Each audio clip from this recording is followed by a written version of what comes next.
энэ аял зугаалгаар явж байгаа энэ хүмүүстэй хэлэхэд ядарсан бол сайхан отголоод амарцгаач чижээ. Гэрэл гэгээгээ сайхан шилжүүлчихжээ.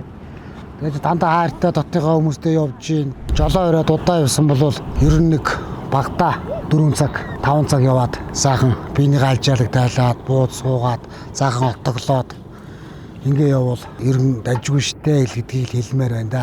Шүний хол эрсдэлтэй байна. Энэ том цагаан гэрлүүд тавьсан машинууд. Эдгээр дээр л жоохон анхаарал тавиад наазана гэвэл бусдаар бол манай жолооч нар бас дажгүй байгаа штэ.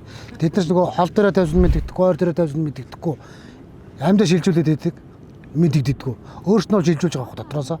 Тэгэхээр тэд чинь нөгөө шаардлагын бос нөгөө одоо энэ бидний тавьдаг чинь нөгөө шар гэрлээрээ явдаг чинь өөрийн үндсэн гэрэл. Заанасаа тохируулсан. Тэгэхээр тэр чинь тийм биш болох дээр л энэ өөр нь аваар гарах.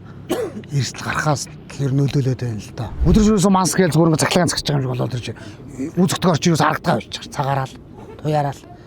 Тэр чинь энэ чинь айгүй өндөр эрсдэл шүү дээ. Юусе тэр оронд чинь хаашгааж машин орж боллоо шүү дээ. Энэ дээр л ер нь шөнийн явж байгаа машинууд хэцүү байна дөө. Хөдөлгөөнд оролцож байгаа жолооч нар ер нь сүүлийн үед сайхан соёлтой болсон байна. Хамгийн өндөр хариуцлага хүлээж байгаа юм бол техникээ барьж явж байгаа жолооч нар л байгаа шүү дээ бид нар. Дандаа хайртай дотныхоо гэр бүлийн хүмүүстэй явж байна. Энэ чинь ганцхан бие биш.